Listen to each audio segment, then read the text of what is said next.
Deshaun Watson has been the source of a ton of negativity lately, and rightly so. He deserves it. He should receive this negative attention. But there are times where even the most villainous of players can do the right thing by their team, and also help bolster a tarnished reputation. See, the Browns mortgaged their future to get Deshaun Watson when they signed him to a fully guaranteed 5-year contract worth $230 million. And now they realize they need to restructure to have a chance to compete. Now, they've said they can be flexible by adding void years in the contract or turning some salary into signing bonus money. But if Deshaun Watson is serious about winning and showing that he can be a good guy, why not go the Tom Brady or Patrick Mahomes route? Renegotiate with the mindset of helping the team and volunteer to be flexible enough to actually help. Instead of the Browns having to find every loophole or scrape and claw for every inch, do what it takes to make it easier. It's a true win-win for everyone involved.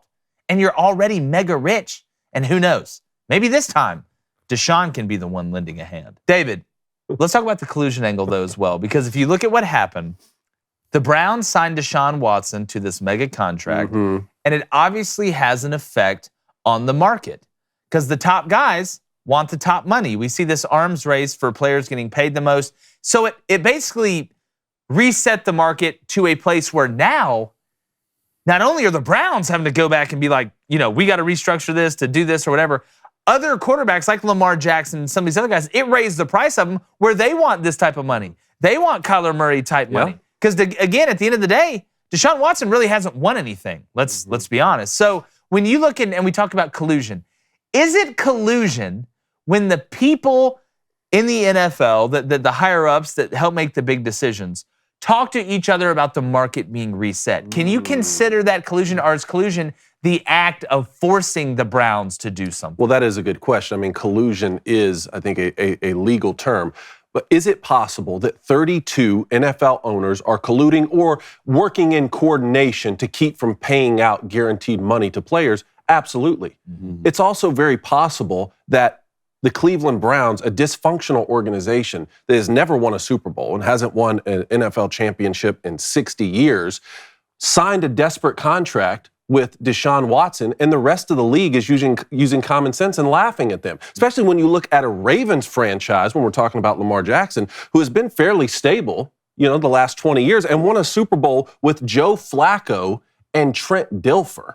So if there were 32 owners who decided to work in coordination to keep players from getting huge sums of money, you would have one who says, you know what, I see an opportunity to sign a player of value and this would help my franchise. And then they would sign said player. Or if all of them are working in collusion, you would have another league like an XFL or a USFL come in and say, you know what, we'll pay the big money, the big guaranteed contracts. We've already seen this. This is what happened with the AFL when they signed Joe Namath to the big contract, which created the NFL and the AFL merger in the first place. This is how free market forces work. Now, I just find it comical that some people out here on social media, some people so stingy they wouldn't leave a $2 tip at dinner, want to tell someone else that they should take their money and pay a football player who doesn't have an agent and who's been injured the past 2 seasons. They should pay that guy $250 million guaranteed. You know how many zeros is on that? Yeah, that's why when we were having that debate, we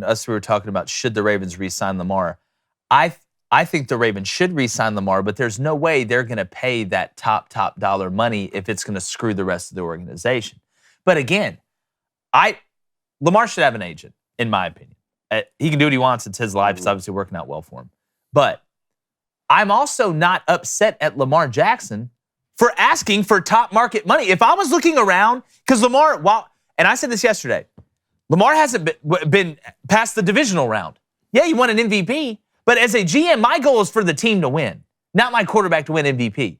If my team wins and my quarterback wins MVP, great, fantastic. But I would much rather my team win a Super Bowl or play in a Super Bowl than have one player win an MVP. That's not what my job is. My job is about the team. But I don't blame Lamar for asking for that. Now, should there be some sort of compromise where they meet in the middle?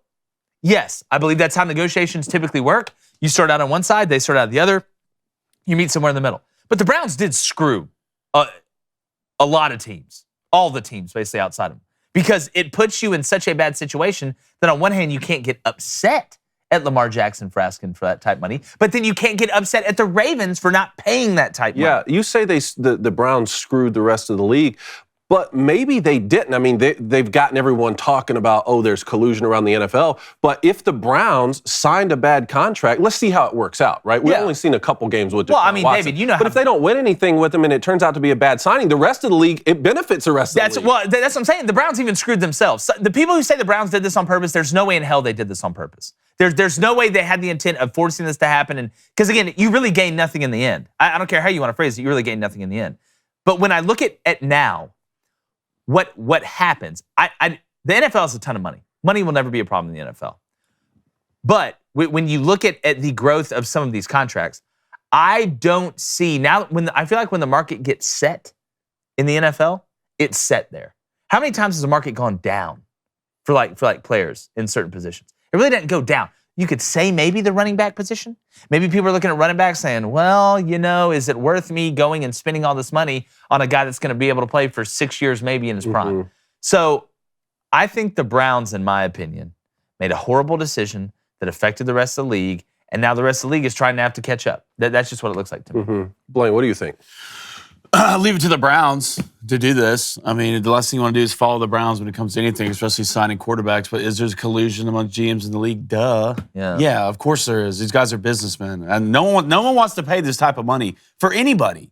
For anybody. The Browns pull the Browns, all right? And we'll see what Deshaun... Round out. Yeah, we'll see what Deshaun does in the next couple of years to where if he really lives up to that contract, which I don't think he's going to. But he could. And in a league where the quarterback position is so valuable, if you want to win a Super Bowl, I can understand from a franchise that was so... I can understand, especially from the Browns' perspective on, you know what, we went and got Baker Mayfield #1. He didn't end up living up to the expectations, didn't take us to the promised land. You can blame the Browns organization for a lot of that with their dysfunction, but they went out and they said, this is the guy who can help win us a Super Bowl. We're going to pay him whatever it takes. That's that franchise making that decision. If Lamar Jackson then just wants to come in and then say, but I'm better than him, I want to get paid as much as him, which is fair. Well, you need another party to agree to that. Yeah. You need another party to agree to that. It's understandable. It makes sense, but that doesn't mean someone's going to come out and make that decision. No, for sure. There's always that naive one in the crowd. It's like the kid we used to ask to go get the curveball. And maybe somebody will. Maybe there'll be a team out there who's frustrated with their quarterback play over the last decade or 2 decades, who hasn't won a Super Bowl, and they say, you know what, maybe this is our chance. Let's just take a gamble, overpay maybe for the first couple years, and then restructure. Kind of like Deshaun Watson. I think another important point here, too, is as important as winning is, the goal of a franchise is not to win football games, it's to make money, or else you're out of business. Now, winning games and winning championships is the best way to make money, but it's not the only way. You could pay this guy $1 billion, all of a sudden you're in the red, and maybe you win a championship. All I'm saying is there's more to consider here if you're actually owning a franchise than just winning the football games. No, I agree 100%, but I'm with you. Obviously, winning drives is what's going to drive the race. It does. It's the single biggest driver, for sure. I mean, there's no telling it. Lamar Jackson goes to the Texans. I'm not saying this happens. I mean, they're going to sell so many Lamar Jackson Texans jersey. God knows how much money that's going to make. YouTube, what's up, everybody? As usual, hit that subscribe button, hit that like button, turn that notification bell on, and I promise you, we'll keep hitting homers live on the show.